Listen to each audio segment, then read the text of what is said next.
You're listening to the Weekend Sport Podcast with Jason Pine from News Talk ZB. Because we get you inside the Australian Sail GP camp. A late call up for flight controller Jason Waterhouse, bailing your driver Tom Slingsby out. Good to see you, mate. How are you? Yeah, really good, thanks. Thanks for having me. No, it's great to have you here, Jason. How are you feeling ahead of Sail GP Auckland? Yeah, good. We've had really good 2 days of practice racing so far. The conditions have been glamour. So a little bit chilly then across the ditch, but enjoying it. So you got your digging about the New Zealand weather nice and early. I like it. I like it. What's Tom like? I couldn't ask him that. What's he like? He's amazing. Not only is a CEO, but also as a skipper and a mate. Exceptional sailor, which is why we love to race alongside him, and pushes not only himself but us to the limit. And I think it's what's made us so successful this last couple of years. You were involved in season 1 and 2 of Sail GP. What, 3 and 4 as well, or just 1 and 2? No, for all of them. All of them. You've been here the whole time. Day dot. Yeah. I was just quickly checking some facts. So you've been here right from the start. Yeah. What are the big changes you've seen? Oh, man, I mean, we've had a few changes to the team in itself, but mainly just seeing the league grow as it has been incredible. But this has been a big change this week with the new foils coming online. The T-foils, big hot topic here in Auckland. But yeah, no, it's just really excited. It's something a bit different, I think, for the athletes and for the spectators to enjoy. Well, as a flight controller, that obviously is something that would change your role. How does it change your role having these new T-foils on? What have you noticed? Yeah, the roles now become a bit more dynamic. I think it allows us to be a bit more creative. But at the same time, they were meant to be they're definitely going to be faster, but some were saying a bit easier to fly. But yesterday was definitely not the case. And what the rest of the flight controllers were agreeing with me is they're quite difficult. Just the different forces that we weren't sort of anticipating have definitely come online and are really tricky. Is 4 days long enough to get up to, pardon the pun, get up to speed with them?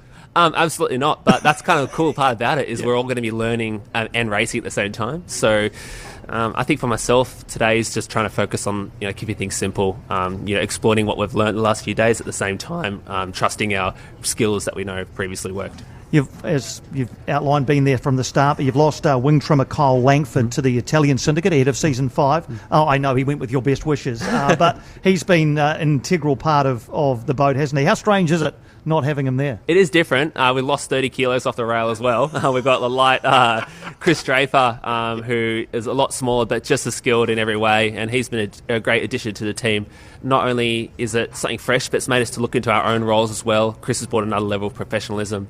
But I was having coffee with Carl this morning, so there's no bad blood there. We're all great mates, and I wish him the best this weekend. Yeah, well, we were talking to Peter Burling before, and they've obviously lost Andy Maloney to the Brazilian team. This open market is now part of Sail GP. Do you like the concept? Yeah, I think it's great. I think you see that in a lot of American sports where you have these new additions to the team, like we've had the Italians, the Brazilians, and the fact that they can buy experience, I think is really good to bring them up to speed as quick as possible. Like I said, I've been here for 5 seasons, and for someone to come in, a new team to come in fresh, they would definitely come in at a disadvantage. So I think it's really good for the teams. I've heard Tom talk about team culture and how important that is in Sail GP. I think it's something that's important to all successful sports teams. What does good team culture look like and feel like on the boat and even off the water? Yeah, that's a good question. I mean, we're really close mates, which I think is important. There's a real fundamental trust there to respect each other's skills and also the different quirks that we all have off the water. But yeah, we take a lot of pride in how tight our team is as a culture, and we have a really high level of standards. We hold ourselves accountable to excel, and that's what we try to do each day. Having won the first 3 seasons of Sail GP, what was season 4 like? How do you reflect on season 4? Oh man, it's such a wave. We started the season really well. I think 6 podiums in a row leading the league, and then we had unfortunately that big incident in Christchurch where we literally land on top of a mark. And that is something that will happen, when you're racing these boats at these levels, that you will make a mistake like that. Every team's done it, and that was just our time.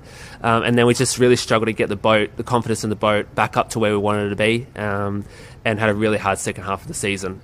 So we're really hoping to try to turn that around this season. And we had a really good event in Dubai, not the best result, but everything else was perfect, and we've had a really good lead in here.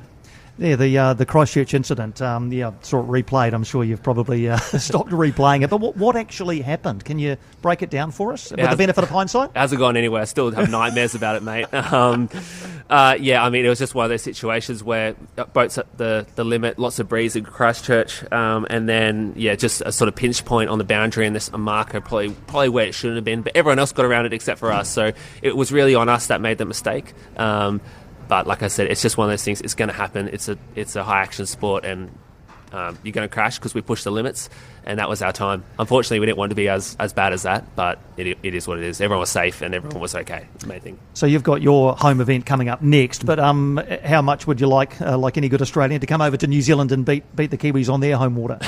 Yeah, well, I mean, we would love that, but we would love to beat everyone else as well. That is an ambition, to be better than the Kiwis, is to be the best as we can be, and that we believe is the top level. So Auckland's been fantastic. What a turnout. The crowds already have been amazing, and the weather, you couldn't ask for anything better.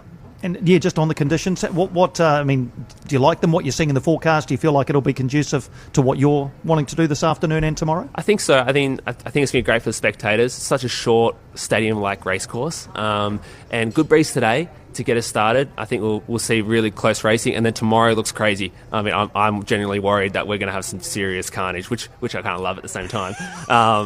But tomorrow will be top end, I believe, and from yesterday the conditions were hard enough, so I can't wait to be pushed even harder tomorrow. So I saw a little twinkle in your eye there when you said carnage. It's almost like you're looking forward to something like that and testing yourself against it. Yeah, exactly. I mean, I love pushing myself and the boat and the team to the limits, and I think that's what you're going to get tomorrow. Fantastic. Hey, Jason, thanks for stepping in. Thanks for popping in for a chat. All the best this afternoon and tomorrow. I'll be watching especially closely tomorrow when those winds get up. But thanks for taking the time for a chat. Cool. Enjoy. Thank you. For more from Weekend Sport with Jason Pine, listen live to News Talk ZB weekends from midday, or follow the podcast on iHeartRadio.